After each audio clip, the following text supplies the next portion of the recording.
Assalamualaikum warahmatullahi wabarakatuh. Saya Ade Andini, peserta Latsar CPNS Kementerian Kesehatan golongan 3 angkatan 7 kelompok 1 tahun 2022.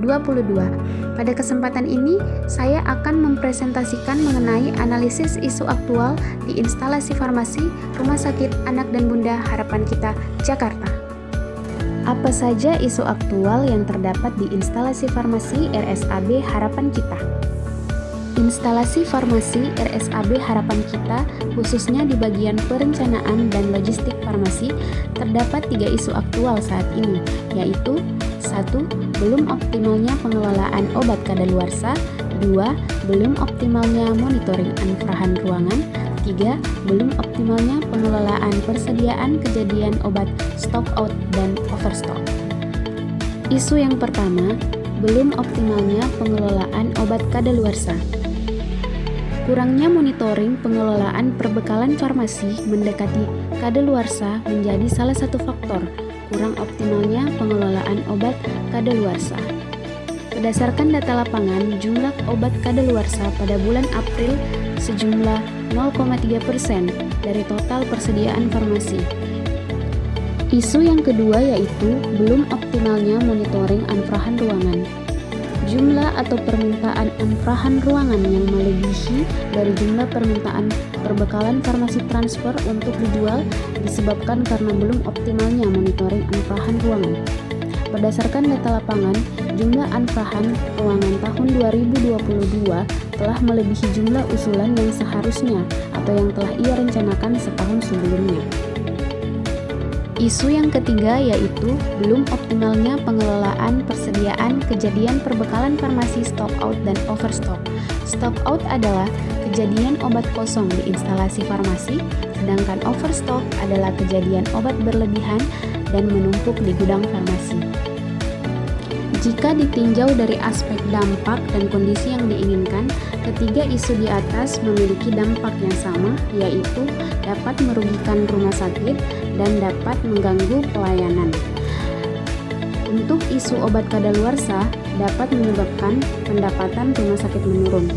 Farmasi merupakan salah satu penyumbang pendapatan terbesar di rumah sakit, sehingga apabila terjadi kejadian obat kadaluarsa, maka pendapatan farmasi dapat menurun dan mempengaruhi pendapatan rumah sakit. Dan untuk isu kejadian obat stock out dapat menyebabkan kegagalan terapi kepada pasien. Keterkaitan dengan agenda 3. Yang pertama, manajemen ASN. Fungsi ASN apotekar sebagai pelaksana kebijakan publik yaitu melaksanakan kebijakan sesuai dengan peraturan perundang-undangan. Hal ini tertuang dalam Permenkes nomor 72 tahun 2016, yaitu pengelolaan perbekalan farmasi dan pelayanan farmasi klinik di rumah sakit. Dalam pengelolaan obat kadaluarsa, monitoring perbekalan farmasi anfrahan, dan pengendalian kejadian stock out dan overstock merupakan bentuk pelaksanaan tugas yang cermat dan profesional sesuai dengan peraturan perundang-undangan. Misalnya, membuat lembar kerja monitoring anfrahan, buku kerja obat kadaluarsa, dan laporan kejadian perbekalan farmasi stock out dan overstock. Keterkaitan dengan agenda 3, yaitu Smart ASN. Penerapan nilai dasar Smart ASN sangat diharapkan diimplementasikan oleh ASN dalam pengembangan pelayanan kefarmasian tidak terlepas dari nilai dasar Smart ASN yaitu menguasai IT dan berwawasan global. Bentuk implementasi Smart ASN yang dapat dilakukan dalam menanggapi 3 isu aktual yaitu melakukan koordinasi dengan tim IT rumah sakit untuk menambahkan akses monitoring obat kadaluarsa, monitoring anfrahan ruangan, dan monitoring kejadian obat stock out dan overstock. Analisis kualitas isu dengan metode APKL, aktual, problematika, kehalayakan atau pengaruhnya terhadap halayak, dan layak tidaknya isu tersebut ditindaklanjuti. Dari data ini dapat terlihat bahwa ketiga isu tersebut layak untuk ditindaklanjuti lebih lanjut. Penetapan isu prioritas. Penetapan isu prioritas menggunakan metode tapisan USG, Urgency, Seriousness, and Growth. Dari 3 isu di atas dapat terlihat bahwa Berdasarkan hasil metode tapisan USG yang menjadi prioritas utama untuk ditindaklanjuti yaitu isu belum optimalnya pengelolaan persediaan perbekalan farmasi stock out dan overstock di RSAB harapan kita. Analisis akar masalah menggunakan fishbone. Terlihat ada 4 faktor yang mempengaruhi penyebab dari belum optimalnya pengelolaan persediaan farmasi, stock out dan overstock di RSAB. Yang pertama yaitu dari segi atau manusia. Penyebabnya kurangnya pemahaman atau skill atau pengetahuan dari petugas farmasi dalam melakukan pengendalian perbekalan farmasi stock out dan overstock di RSAB. Kemudian yang kedua, tidak melakukan pengecekan secara berkala, baik pengecekan stok minimum untuk melihat perbekalan farmasi yang stock out dan pengecekan persediaan di depo-depo dan gudang farmasi untuk melihat perbekalan yang overstock.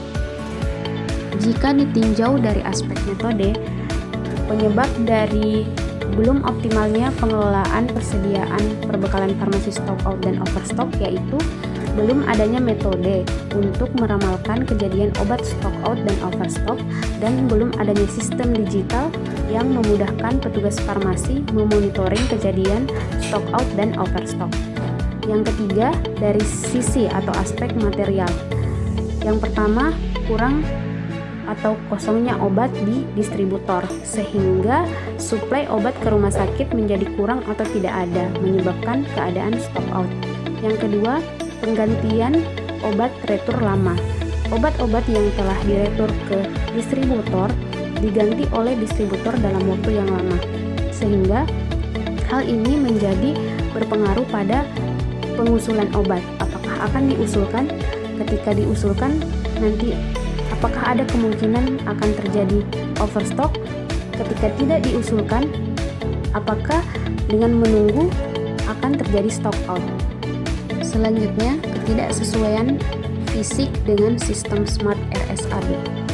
Dari aspek lingkungan, yang pertama, penyebab dari belum optimalnya pengelolaan persediaan perbekalan farmasi stock out dan overstock yaitu kurang support dari lingkungan.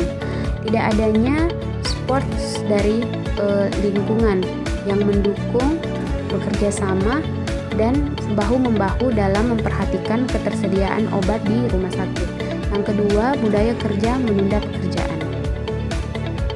Berdasarkan analisis akar masalah menggunakan fishbone, dapat disimpulkan beberapa gagasan pemecahan isu.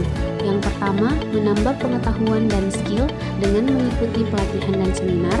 Kedua, melakukan pengecekan perbekalan farmasi stok minimum secara berkala. Dalam hal ini, dapat membuat kegiatan rutin dalam bentuk jadwal rutin sebagai pengingat dan komitmen. Yang ketiga, melakukan stok opname rutin secara berkala. Yang keempat, monitoring proses penggantian obat retur dari distributor ke gudang farmasi. 5. Evaluasi distributor dan mendata obat yang kosong nasional. 6. Menerapkan metode untuk meramalkan kejadian stock out dan overstock perbekalan farmasi. Dan yang terakhir, melakukan koordinasi dengan IT untuk mengembangkan sistem smart. Gagasan kreatif yang saya sarankan yaitu penerapan metode analisis fast, slow, and non-moving inventory dalam pengendalian kejadian perbekalan farmasi stock out dan overstock. Gagasan kreatif lanjutan setelah gagasan kreatif tadi tercapai yaitu optimalisasi sistem smart RSAB harapan kita dengan menambahkan monitoring evaluasi fast, slow, and non-moving analysis dalam sistem smart. Sekian presentasi dari saya, kurang dan lebihnya mohon dimaafkan. Wabillahi taufiq wal hidayah. Wassalamualaikum warahmatullahi wabarakatuh.